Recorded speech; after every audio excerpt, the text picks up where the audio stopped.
నమస్కారం అండి. ఈరోజు మన ఛానల్లో మరొక టాపిక్తో మేము ముందుకు రావడం జరిగింది. సో ఇదేంటంటే చాలా ఇంపార్టెంట్ టాపిక్, పాస్పోర్ట్ గురించి అండి. అసలు పాస్పోర్ట్ కంటే చాలా మంది ఏంటంటే తెలియక, స్టూడెంట్స్ కూడా తెలియక ఏంటంటే బ్రోకర్ అంటే లైక్ ఏంటంటే మీడియేటర్ ఎవరైతే ఉంటారో ఆన్లైన్లో అప్లికేషన్ పెట్టే అతన్ని మీడియేటర్ అంటారు. సో అతని దగ్గర వెళ్ళిపోయి జస్ట్ పని కానీ చేసుకోవడానికి అమౌంట్ ఇచ్చేస్తూ ఉంటారు. బట్ మనకేం తెలుస్తుంది, ఏమీ తెలియదు. జస్ట్ నువ్వు అప్లికేషన్స్ తీసుకొస్తున్నావు అంతే. బట్ అదే నువ్వు తెలుసుకుంటే నువ్వు నీ ఫ్రెండ్స్కి చెప్పుకోవచ్చు, లేదా వాళ్ళ ఫ్రెండ్స్కి చెప్పుకోవచ్చు. సో ఈరోజు ఈ వీడియో ఏంటంటే అసలు ఆన్లైన్లో ఎలా అప్లై చేయాలి, అసలు ఒక వెబ్సైట్ ఏంటి, ఆ వెబ్సైట్లో మనం ఎలా లాగిన్ అవ్వాలి, అసలు మన లాగిన్లో అసలు ఎంతమందికి చేయొచ్చు అన్న విషయాన్ని ఈరోజు మనం ఈ వీడియోలో తెలుసుకుందాం. సో పాస్పోర్ట్ సేవ అని చెప్పేసి ఒక వెబ్సైట్ ఉందండి. సో ఇదేంటంటే అఫీషియల్ వెబ్సైట్ అనమాట. సో దీనిలో మనం ఒక లాగిన్ అనేది సంపాదించుకోవాలి. సో ఆ లాగిన్ చాలా ఫ్రీ ఆఫ్ కాస్ట్ గా చక్కగా మీరు ఎన్రోల్ అయిపోవచ్చు. ఆ లాగిన్ లో ఒక మెయిల్ ఐడి ఉంటే చాలు, మీరు చక్కగా ఎన్రోల్ అయిపోవచ్చు. సో ఈ యొక్క లాగిన్ లో మీరు ఎన్ని అప్లికేషన్స్ అయినా పెట్టవచ్చు, మీ ఫ్రెండ్స్ కానీ రిలేటివ్స్ కానీ ఎవరిదైనా సరే. ఓకే, సో ఇక్కడ ఏంటంటే పాస్పోర్ట్ అనేది మనం ఎప్పుడైనా అదర్ దాన్ కంట్రీ వెళ్ళినప్పుడు ప్రూఫ్ ఆఫ్ ఐడెంటిటీగా మనకి యూజ్ అవుతుంది. సో పాస్పోర్ట్కి అప్లై చేయడానికి మనకు కావాల్సిన దరఖాస్తులు ఏంటంటే చదువుకున్న సర్టిఫికేట్స్ ఏదైతే ఉందో అది, ఇంకా చూసుకుంటే ప్రూఫ్ ఆఫ్ ఐడెంటిటీ, తర్వాత proof of residency. So POI, POA, అలాగే ఎడ్యుకేషన్ సర్టిఫికేట్స్ ఉంటే చాలు. ఇటువరకు డేట్ ఆఫ్ బర్త్ సర్టిఫికేట్ ఉండాలి, లేకపోతే పాస్పోర్ట్ రాదనేవాళ్ళు. సో అలాంటిది ఇప్పుడు ఏమీ లేవండి. సో ఇంకో విషయం తెలుసుకుంటే passport office result RPO Hyderabad లో ఉంది, తిరుపతిలో ఉంది, విజయవాడలో ఉంది అంటారు. సో ఇప్పుడు ఏంటంటే దాని కింద సబ్ కేటగిరీస్ కూడా వచ్చేసాయి. మీ దగ్గరలో ఉన్న ఊర్లో కూడా ఉంటుంది అనమాట. సో అంటే లైక్ ఒక హెడ్ క్వార్టర్స్ ఉంటుంది ఒక కన్సిస్టెన్సీకి. సో అలా కూడా ఉంది. సో అవి మీరు మన వెబ్సైట్ లో చూసుకోవచ్చు. వెబ్సైట్ లో క్లియర్ గా ఉంటుంది అనమాట. సో ఆ వెబ్సైట్ కూడా మీకు పరిచయం చేస్తాను అవసరం అయితే. సో ఇప్పుడు ఈ వీడియో లైవ్ ప్రాసెస్ కూడా చూపిస్తాను, ఒక డెమో వీడియో కూడా చూపిస్తాను. లైక్ ఏంటంటే ఒక పాస్పోర్ట్ అప్లికేషన్ మనం ఎలా చేసుకుంటా వెళ్తాం, అసలు ప్రాసెస్ ఏంటి, ఏమేమి ఇనిషియల్స్ మనం ఇస్తూ ఉంటాం అనే విషయం. ఓకే, సో ఇక్కడ ఏంటంటే చెప్పాను కదా, కావాల్సిన డాక్యుమెంట్స్ చెప్పాను. సో సింగిల్ అయితే ఏం చేయాలి, మ్యారీడ్ అయితే ఏం చేయాలి. సో సింగిల్ అయితే నేను చెప్పిన 3 ప్రూఫ్స్ తీసుకెళ్తే సరిపోతుంది. సో ఇన్ కేస్ మ్యారీడ్ అయితే స్పౌస్ నేమ్ కావాలి. స్పౌస్ అంటే లైక్ ఇప్పుడు అమ్మాయి అప్లై చేస్తుంది అనుకో, భర్త డీటెయిల్స్ అనేవి ఇవ్వాల్సి వస్తుంది. ఇన్ కేస్ అతను ఏదైనా అబ్రాడ్ లో పనిచేస్తున్నాడా, లేదా ఇంకేదైనా గవర్నమెంట్ ఎంప్లాయ్ అని. సో అతనికి సంబంధించిన డాక్యుమెంట్స్ తీసుకెళ్ళాలి. సో ఒకవేళ అప్లికెంట్ వచ్చేసి అబ్బాయి అయితే అమ్మాయికి ఏదైనా గవర్నమెంట్ ఎంప్లాయ్ సంథింగ్ ఇంకేదైనా అబ్రాడ్ లో అలాంటివి ఏదైనా ఉంటే వాళ్ళ ప్రూఫ్స్ కూడా తీసుకువెళ్ళాలి దాంతో పాటు. సో మస్ట్ అండ్ షుడ్ గా ఇప్పుడు ఏంటంటే డేట్ ఆఫ్ బర్త్ కి ఈ ఆధార్ సరిపోతుంది. సో ఇటువరకు ఈ ఆధార్ యాక్సెప్ట్ చేసేవాళ్ళు కాదు. సో చాలా మంది ఈ ఆధార్ కి క్వశ్చన్ మార్క్ సింబల్ ఉంటుంది. సో ఆ క్వశ్చన్ మార్క్ సింబల్ కూడా తీపిచ్చేసుకుని వ్యాలిడేట్ చేసుకుని గ్రీన్ కలర్ బటన్ తో ఉంటుంది అనమాట. సో ఆ ఆధార్ తీసుకువెళ్తే వ్యాలిడ్ గా సరిపోతుంది. సో ఈ 3 ప్రూఫ్లతో మీరు పాస్పోర్ట్ అనేది ఒక 20 రోజులు మినిమం, మాక్సిమం 1 మంత్ లో మీరు మీ యొక్క పాస్పోర్ట్ అనేది మీరు రిసీవ్ చేసుకుంటా ఉంటారనమాట. సో ద ప్రాసెస్ అసలు ఎలా ఏంటి అది ఇక్కడ చూసుకుంటే ఒక వెబ్సైట్ ఉందంటున్నా కదా, ఒక సిటిజన్ పోర్టల్ అది. సో ఆన్లైన్ పేమెంట్ కూడా నువ్వు ఎవరికి కట్ట అవసరం లేదు, పాస్పోర్ట్ ఆఫీస్ లో కూడా నువ్వేం పే చేయడం అవసరం లేదు. Okay, so set of documents ఒక 3 సెట్స్ తీసుకెళ్లాలండి. మన దగ్గర ఎడ్యుకేషన్ క్వాలిఫికేషన్స్ ఏవైతే ఉన్నాయో, పాస్పోర్ట్ నువ్వు ఆన్లైన్ చేసే బయోగ్రాఫిక్ డేటా ఏదైతే ఉందో, సో ప్రతి ఒక్క సెట్ ఆఫ్ డాక్యుమెంట్స్ 3 తీసుకుని వెళ్ళండి. అదేవిధంగా అసిస్టెడ్ సైన్స్ ఒకవేళ ఇన్ కేస్ కావాలి అనుకుంటే తీసుకెళ్ళండి. సో ప్రతి ఒక్క సెట్ మీద కార్నర్ లో సిగ్నేచర్ చేసుకుని పెట్టుకోండి. సో సగం సిగ్నేచర్ పెట్టుకుంటే దెన్ నువ్వు ఎప్పుడైతే ఇన్ ఫ్రంట్ ఆఫ్ ఆఫీస్ ముందుకు వెళ్తావో నీకు బ్యాచ్ నంబరు, నీకు ఒక టోకెన్ నంబర్ ఇస్తారు. సో ఆ టోకెన్ నంబర్ తో అక్కడ ఒక నాకు తెలిసి ఒక 12 లేదా ఒక 10 ఛాంబర్స్ ఉంటాయి. ప్రతి ఛాంబర్ లో ఒక్కొక్కటి వెరిఫై చేసుకుంటా వెళ్తారనమాట మీకు. సో ఫైనలైజేషన్ అయిపోయినాక ఖతం అయిపోతుంది, అన్ని ప్రూఫ్స్ అన్ని కరెక్ట్ ఉంటాయి. In case there is any chance అంటే మీకు హోల్డ్ చేశారు, ఎందుకు హోల్డ్ చేస్తారంటే present proof present the permanent address proof తేడా ఉంటే హోల్డ్ చేస్తారు, అవి తీసుకురామని. సో ఇంకా చూసుకుంటే డేట్ ఆఫ్ బర్త్ కానీ ప్రాబ్లం, ఇంకా నేమ్ ప్రాబ్లం, ఇలాంటివి ఏమైనా ఉంటే చూస్తారనమాట. ఓకే, సో పాస్పోర్ట్ కి మనం ఎలా అప్లై చేయాలన్న విషయాన్ని ఈ రోజు మనం ఇక్కడ తెలుసుకున్నాం. ఏది డాక్యుమెంట్స్ ఏం కావాలి, అసలు అక్కడ లోపల ప్రాసెస్ అని ఉంటుంది. మొత్తం 10 ఛాంబర్స్ ఉంటాయి సార్. ప్రతి 10 ఛాంబర్స్ లో కూడా ఒక్కొక్కటి వెరిఫై చేస్తూ ఉంటారు. ఇన్ కేస్ నువ్వు ఒకవేళ ఆన్లైన్ అప్లికేషన్ తప్పు పెట్టావు, నీకు ఆ దగ్గరలో ఉన్న ఏదైతే నువ్వు ఆర్పిఓకి వెళ్తారో వాళ్ళు మాడిఫై చేస్తారు. జస్ట్ నువ్వు ఒక అపాయింట్మెంట్ కి జస్ట్ నీ డేటా అనేది దానికి ఎగ్జిక్యూట్ ఇస్తావు అంతే, అపాయింట్మెంట్ కి. సో అపాయింట్మెంట్ లో వాళ్ళు నీకు మొత్తం అన్ని రిట్రీవ్ చేస్తారు, అన్ని కూడా మాడిఫికేషన్ చేసి ఇస్తారనమాట. సో ఈ విధంగా మీరు పాస్పోర్ట్ అనేది అప్లై చేసుకోవచ్చు. సో ఇంకా ఆలస్యం చేయకుండా ఏంటంటే ఆ లైవ్ ప్రాసెస్ కూడా చూద్దాం. అసలు మీకు ఏంటంటే లాగిన్ అయిపోయిన దగ్గర నుంచి తీసుకొచ్చాను అనమాట మీకు. In case sign up process కూడా వెబ్సైట్ ఉంటుంది, పాస్పోర్ట్ సేవ అని చెప్పేసి వెబ్సైట్ కొడితే మీకు వచ్చేస్తుంది అనమాట. సో దానిలో చేసుకోండి. సో వన్ థింగ్ ఏంటంటే కుదిరితే షేర్ చేయండి సార్. ఇంకా చూసుకుంటే మీరు మన ఛానల్కి ఫస్ట్ విజిటర్ అయితే మస్ట్ అండ్ షుడ్గా సబ్స్క్రైబ్ అవ్వండి. సబ్స్క్రైబ్ అయితే మీకు ఇలాంటి అప్డేట్స్ అనేవి అందరికన్నా ముందుగా మీరు గెయిన్ అప్ చేసుకోగలరు. ఓకే, నచ్చితే లైక్ చేయండి, కుదిరితే షేర్ చేయండి సార్. మీ ఫ్రెండ్స్కి ఉపయోగపడవచ్చు, వాళ్ళ ఫ్రెండ్స్కి ఉపయోగపడచ్చు. Okay, thank you sir.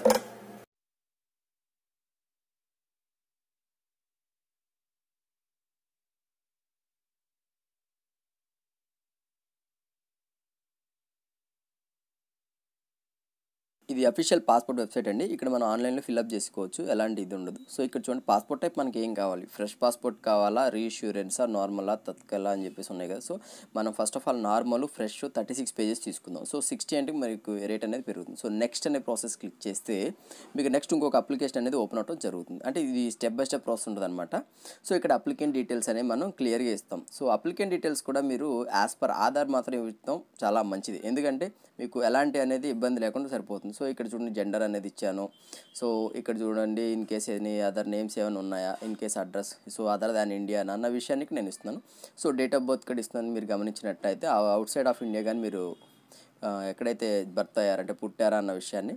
So ఇక్కడ చూడండి, మీ యొక్క స్టేట్, మీ యొక్క డిస్టిక్, అలాగే మీ యొక్క మెటీరియల్ స్టేటస్, అంటే మీ యొక్క మ్యారీడ్ అయిందా లేకపోతే సింగిలా అనేది ఇక్కడ మీరు ఇవ్వాల్సి వస్తుంది.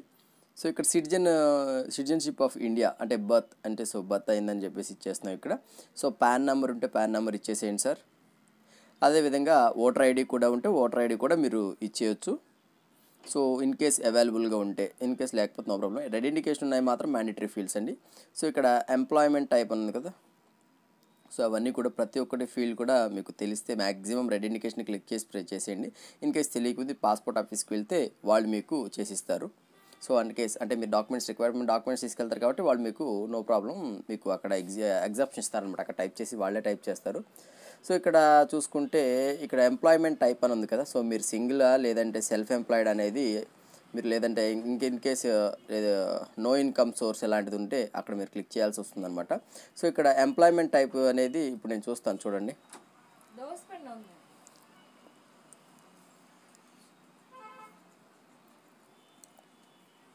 సో ఇక్కడ నేను ఎంప్లాయ్మెంట్ టైప్ అనేది ఇప్పుడు నేను మీకు ఇవ్వడం జరుగుతుంది. సో నెట్ ప్రాబ్లం మూలంగా ఇది రన్ అవటం కొంచెం స్లోగా రన్ అవుతుంది.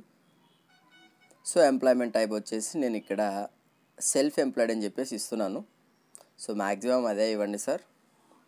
So is there any other servant and government employees అనేది ఏమైనా ఉందా అంటే మీరు నో పెట్టుకుంటారో ఎస్ పెట్టుకుంటారో, అంటే మీ పేరెంట్స్ ఎవరైనా గవర్నమెంట్ సెక్టర్లో వర్క్ చేస్తున్నారా అన్న విషయాన్ని మీరు ఇక్కడ ఎస్ ఆర్ నో ఇవ్వాల్సి వస్తుంది. సో తర్వాత ఎడ్యుకేషన్ క్వాలిఫికేషన్, మీరు ఏం చదువుకున్నారు. సో ఇక్కడ ఎడ్యుకేషనల్ క్వాలిఫికేషన్ అంటే మీరు గ్రాడ్యుయేషన్ అంటే గ్రాడ్యుయేషన్, పోస్ట్ గ్రాడ్యుయేషన్, ఇల్లిటరేట్ అయితే ఇల్లిటరేట్. సో ఇల్లిటరేట్ అనేది అంటే ఇప్పుడు వస్తే చూడండి, మీరు ఓపెన్ చేస్తున్నాను నేను. సో ఇక్కడ గ్రాడ్యుయేట్ అని చెప్పి అబౌవ్ అని చెప్పి ఇచ్చాను. So applicant eligible for non ECR category yes అని పెట్టండి సార్. అంటే ఎవరైతే 10th క్లాస్ కన్నా అబౌవ్ చదివారో వాళ్ళు ఈసీఆర్ కేటగిరీకి ఎలిజిబుల్. సో ఇక్కడ క్లిక్ హియర్ అంటే ఆ కేటగిరీకి ఎలిజిబుల్ అవ్వాల్సిన వాళ్ళు, అంటే వాళ్ళ యొక్క రిక్వైర్మెంట్స్ అనేవి వస్తాయి ఇక్కడ మీరు చెక్ చేస్తే. హెల్ప్ ఆన్ పాస్పోర్ట్ సేవ, ఇన్ కేస్ మీకు తెలియకపోతే మీరు పాస్పోర్ట్ సేవకి మీరు డైరెక్ట్ కాల్ చేస్తే వాళ్ళు తెలుగు కాల్ సెంటర్స్ కూడా ఉన్నాయి. సో అక్కడ మీరు కనుక్కున్న మీరు వాళ్ళకి ఇన్ఫర్మేషన్ అనేది క్లియర్గా ఇవ్వడం జరుగుతుంది. సో ఇంకా చూసుకుంటే తర్వాత valuable marks and distinguish marks, so ఇవన్నీ మీరు వదిలేయండి. సో తర్వాత ఆధార్ ఇచ్చేసేయండి. సో వాలిడేషన్ ఆధార్ అనేది ఇంకా రావట్లేదు. సో ఒకసారి చెక్ చేద్దాం. సో రావట్లేదు, నో ప్రాబ్లం సార్. ఇది ఈ ట్యాబ్ క్లోజ్ చేసేసుకుని మనం ఏదైతే ఉంది కదా next process terms and conditions అన్నీ కూడా చెక్ బాక్స్ అగ్రి పెట్టేసేసుకుంటే మనం అప్లై చేసేస్తుంటాం అనమాట. సో ఫస్ట్ ఆఫ్ ఆల్ ఏం చేసేస్తారో సేవ్ మై డీటెయిల్స్ అనేది క్లిక్ చేసుకోండి. ఎందుకంటే ఇన్ కేస్ పవర్ ఇంటరప్షన్ వచ్చినా, అప్లికేషన్లో ఎర్రర్ వచ్చినా సరే మొత్తం టైప్ చేసిన డేటా అంతా మీకు ఎగిరిపోతుంది జరుగుతుంది అనమాట. సో ఇప్పుడు నేను అది సేవ్ చేస్తున్నాను. So save my application. So save my application click చేయగానే సక్సెస్ఫుల్గా సేవ్ అయిందని చెప్పేసి మనకు ఒక మెసేజ్ రావడం జరుగుతుంది. చూడండి, మీకు అది కూడా చూడండి, your application has been saved successfully అని ఉంది కదా. సో దెన్ ఇక్కడ ఒక ఎర్రర్ వస్తూ ఉంటుంది. సో మళ్ళీ చెక్ బాక్స్ ఒకసారి మనం ఓకే చేసేసి నెక్స్ట్ క్లిక్ చేస్తే సరిపోతుంది అనమాట. సో నేను చెక్ బాక్స్ పెట్టాను. సో ఇక్కడ చూడండి ఫ్యామిలీ డీటెయిల్స్. సో ఫాదరు అదేవిధంగా మదర్ డీటెయిల్స్ ఇవ్వాలి. ఓకేనా. ఇన్ కేసు మీరు మ్యారీడ్ అని పెడితే మాత్రం మీ స్పౌస్ అంటే మీ యొక్క భార్యనో లేదంటే మీ యొక్క భర్త డీటెయిల్స్ అనేవి రాయటం జరుగుతుంది, రాయాలన్నమాట. సో నేను డీటెయిల్స్ అన్నీ ఇస్తున్నాను క్లియర్గా, మీరు చూస్తే మీకు అర్థమవుతుంది ఇక్కడ.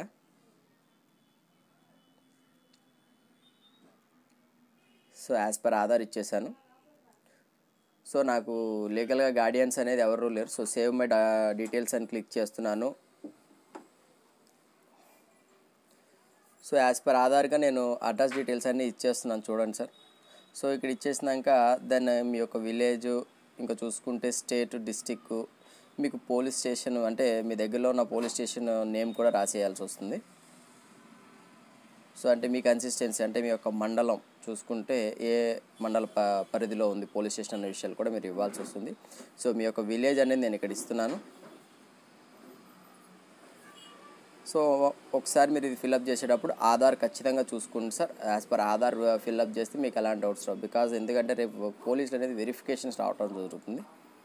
సో ఆ వెరిఫికేషన్కి వచ్చేటప్పుడు మీరు ఒకవేళ తప్పు రాస్తే కొంచెం ఇబ్బంది ఫీల్ అవుతారు. సో మీ పిన్ కోడ్, మీ పోస్టల్ పిన్ కోడ్ ఇచ్చేసాను, మొబైల్ నెంబర్ ఇచ్చేసాను. సో టెలిఫోన్ నెంబర్ అంటే మ్యాక్సిమం ఇచ్చేసి ఇంకో నెంబర్ కూడా ఇచ్చేసేయండి. సో మ్యాక్సిమం మెయిల్ ఐడి కూడా మెయింటెనెన్స్ చేస్తే better. In case there is a further notice, ఆ పాస్పోర్ట్ సేవ అనేది డైరెక్ట్గా మీకు డొమైన్ నుంచి మీకు మెయిల్స్ రావడం జరుగుతుంది అనమాట.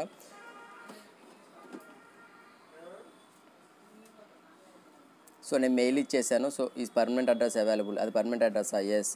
So is your permanent address same అడ్రస్సా? అవును నాది సేమ్ అని చెప్పేసి ఇద్దాం. సో ఎప్పుడైతే మీరు ఇక్కడ కాదు అని ప్రజెంట్ అడ్రస్ పర్మనెంట్ అడ్రస్ పెడతారో అప్పుడు ఏంటంటే 2 చోట్ల మీకు పోలీస్ వెరిఫికేషన్ అనేది జరుగుతూ ఉంటుంది.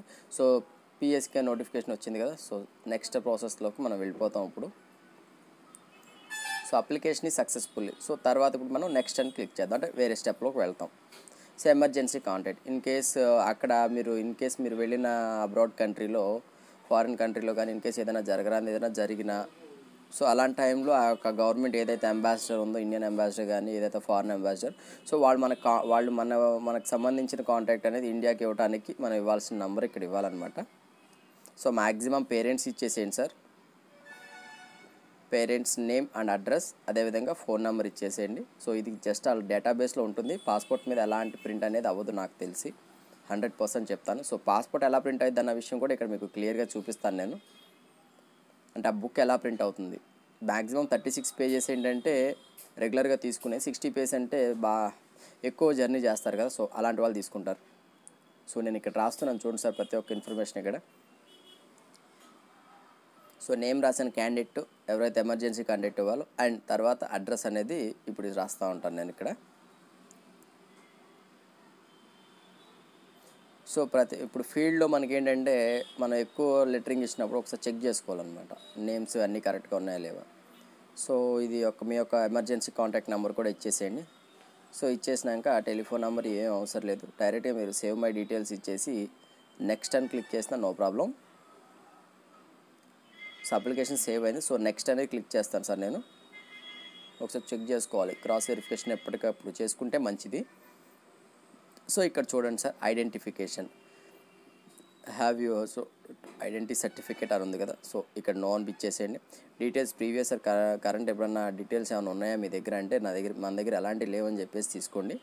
సో ఇన్ కేసు ఎర్లియర్ అంటే మీరు ఎప్పుడన్నా పాస్పోర్ట్కి అప్లై చేసి రాలేదా అన్న విషయం చూసుకోండి.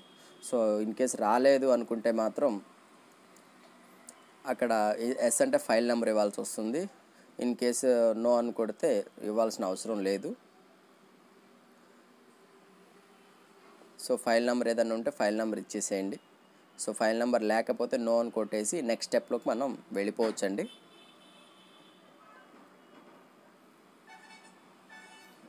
సో ఇప్పుడు నేను ఇక్కడ నో అనే ఆప్షన్ ఇస్తాను, ఎందుకంటే ఫైల్ నెంబర్ ఇవ్వటం అంటే యాక్చువల్గా నాది ఆల్రెడీ పెండింగ్ ఉంది. సో ఎగ్జాంపుల్ చెప్తున్నాను కదా. సో ఈ పెండింగ్ దాంట్లో ఏంటంటే ఫైల్ నెంబర్ అనేది మనం ఇవ్వాల్సి వస్తుంది, పెండింగ్ లేకపోతే నో ప్రాబ్లం. సో ఇప్పుడు save my details and next అని క్లిక్ చేస్తున్నాను చూడండి సార్. సో నెక్స్ట్ క్లిక్ చేస్తే మనకి కొన్ని కండిషన్స్ వస్తాయి అన్నమాట. అంటే ఇన్ కేస్ ఏదైనా క్రైమ్ ఏదైనా చేసిద్దు అన్న డీటెయిల్స్ వస్తాయి. సో ఎస్ఆర్ నో అని అన్నీ చేయాలి. To provide the following details, ఏదైనా క్రిమినల్ యాక్టివిటీస్ ఏమైనా జరిగాయా అలాంటి అన్నిటికీ కూడా మీరు ఎస్ అయితే ఎస్, నో అయితే నో. ఎస్ అని పెట్టినప్పుడల్లా దానికి సంబంధించిన రిమార్క్ అనేది మీరు రాయాల్సి ఉంటుంది. సో అవన్నీ రిమార్క్స్ అని రాసేసి save my details, then next అని చెప్పేసి క్లిక్ చేయాలి. ఎప్పుడైతే మీరు ఎస్ అని మీరు రిమార్క్ రాశారో దానికి సంబంధించిన ఎఫ్ఐఆర్ కాపీ అవన్నీ కూడా మీ దగ్గర ఉండాలి, దానికి సంబంధించిన ఏ ఆధారం. సో చూడండి ఇక్కడ, సో అప్లికేషన్ అనేది ఎలా ప్రింట్ అవుతుంది, మన పాస్పోర్ట్ అనేది ఇక్కడ క్లియర్గా ఇచ్చారు చూడండి. సో ఈ విధంగా ప్రింట్ అవుతుంది. ఇన్ కేస్ మీకు ఏదైనా ప్రాబ్లం అనిపిస్తే మీరు ఏం చేస్తారంటే ఖచ్చితంగా మళ్ళీ ఎడిట్ ఆప్షన్కి వెళ్ళి ప్రీవియస్కి వెళ్ళి మళ్ళీ అవన్నీ ఎడిట్ చేసుకుంటే మళ్ళీ ఇక్కడ మారుతూ ఉంటుంది అనమాట. సో పాస్పోర్ట్ అనేది ఈ విధంగా వస్తుంది సార్, మీకు అర్థమయ్యే ఉంటుంది ఇప్పటికి. సో డిక్లరేషన్ కూడా చూసుకోవచ్చు. ఇక్కడ చూడండి, డిక్లరేషన్ నెక్స్ట్ అని కొట్టాను. డిక్లరేషన్ ఏంటంటే as a proof of date of బర్త్కి మనం ఈ ఆధార్ ఇచ్చేయవచ్చు. సో అది అవైలబుల్గా ఉంది మనకి. సో ఈ ఆధార్ పెట్టినా సరిపోతుంది. సో ప్రూఫ్ ఆఫ్ ప్రజెంట్ అంటే అడ్రస్ కూడా మనం ఆధార్ పెట్టేసుకోవచ్చు. So in case message alerts ఏమైనా కావాలి అనుకుంటే 15 రూపీస్ ఎక్సెస్ ఛార్జ్ అవుతుంది. సో దానికి ఎస్ అని చెప్పేసి యాక్సెప్టెన్స్ ఇచ్చేస్తే సరిపోతుంది. 15 రూపీస్ మనం ఎందుకు పే చేయాలనుకుంటే నో అని పెట్టేసేసి నెక్స్ట్ ఆప్షన్కి వెళ్ళిపోవచ్చు. సో ఇది యాక్చువల్గా ఏంటంటే ఒక సిటిజన్ లాగిన్లో చేసేదన్నమాట ఇది. బట్ ఏంటంటే మాకు సపరేట్ వెబ్సైట్ ఉంది, సో దాని ద్వారా అనేది మేము ఫాలో అవుతున్నాం. సో అగ్రీ ఇచ్చేసేసి save my details, submit to pay అని చెప్పి సబ్మిట్ చేస్తే అప్లికేషన్ సబ్మిట్ అవుతుంది. ఓకే, సబ్మిట్ అయిన తర్వాత ఆ అప్లికేషన్ అనేది మనం ఎక్కడికైతే ఫార్వర్డ్ చేయాలని అనుకుంటున్నామో అర్థమవుతుందా, అంటే లైక్ ఇప్పుడు జస్ట్ మీరు అప్లికేషన్ అనేది చేసుకున్నారు అంతే, అపాయింట్మెంట్ ఇంకా తీసుకోలేదు. అపాయింట్మెంట్ మీరు ఎక్కడ తీసుకోవాలన్న విషయాన్ని కూడా మనం నెక్స్ట్ వీడియోలో చూద్దాం. జస్ట్ ఏంటంటే అపాయింట్మెంట్ తీసుకోవటం అనేది మనకు కావాలి కాబట్టి సో అపాయింట్మెంట్ గురించి నెక్స్ట్ వీడియోలో తెలుసుకుందాం. సో అపాయింట్మెంట్లో ఏమేమి జరుగుద్ది అన్న విషయం కూడా మనం మన నెక్స్ట్ వీడియోలో అనేది తెలుసుకుందాం. సో ఇది ఏంటంటే మా పేమెంట్ ఇంటిగ్రేషన్ జరుగుతూ ఉంటుంది అనమాట. సో ఏంటంటే జనరల్ క్వైరీ అనమాట, కామన్ సర్వీస్ సెంటర్లో చేస్తారు. ఇన్ కేస్ మీకు ఏదన్నా పాస్పోర్ట్ అప్లికేషన్స్ ఏదన్నా కావాలి అంటే నేను ఆ పాస్పోర్ట్ అప్లై చేయాలనుకున్న వాళ్ళు కామెంట్ చేయండి, మేము మాకు మెయిల్ ఐడి అనేది ఫార్వర్డ్ చేయడం జరుగుతుంది. సో ఆ మెయిల్ ఐడి ద్వారా మనం ముందుకు వెళ్ళొచ్చు, మీరు అప్లై చేసుకోవచ్చు. అదేవిధంగా ఏపీఎస్కి కూడా మేము అన్ని ఆన్లైన్ పేమెంట్ చేసినా ఓకే. సో టెక్నికల్గా ఏదో ప్రాబ్లం ఉంది మాకు పేమెంట్ గేట్వే. సో ఈ విధంగా మీరు అప్లికేషన్ అనేది మీరు అప్లై చేసుకోవాల్సిన అవసరం ఉందన్నమాట. సో ఇలా అప్లై చేసుకుంటే సరిపోతుంది. అదే మీరు బయటకు వెళ్ళి అప్లై చేసుకుంటే లాట్ ఆఫ్ అమౌంట్ బయట కట్టడం ఇలాంటివి జరుగుతూ ఉన్నాయి. సో పిఎస్కి ఇది నా సపరేట్ వెబ్సైట్ అండి, కామన్ సర్వీస్ సెంటర్. సో ఈ కామన్ సర్వీస్ సెంటర్ అనేవాళ్ళు ప్రొవైడ్ చేస్తున్నారు. సో అర్థమైంది అనుకుంటా మీకు నేను చెప్పింది క్లియర్గా. సో ఈ విధంగా మీరు పాస్పోర్ట్కి అనేది అప్లై చేసుకోవచ్చు. సో అప్లికేషన్ కూడా మీరు ఎప్పటికప్పుడు మీ దగ్గర ఉంచుకుంటే ఏంటంటే మీకు ఎలాంటి డౌట్స్ అనేవి రావు. ఇన్ కేస్ డౌట్స్ వచ్చినా కామెంట్ చేయండి సార్, నేను కామెంట్ చేస్తే మీకు రిప్లై ఇవ్వడం జరుగుతుంది. సో రిప్లై ఇచ్చినప్పుడు మీకు ఆల్మోస్ట్ అన్నీ అర్థమైనట్టే, ఓకేనా. So thank you very much. వీలైతే షేర్ చేయండి సార్, మీకు ఉపయోగపడకపోవచ్చు, మీ ఫ్రెండ్స్కి ఉపయోగపడవచ్చు, వాళ్ళ ఫ్రెండ్స్కి ఉపయోగపడవచ్చు. Okay, thank you very much.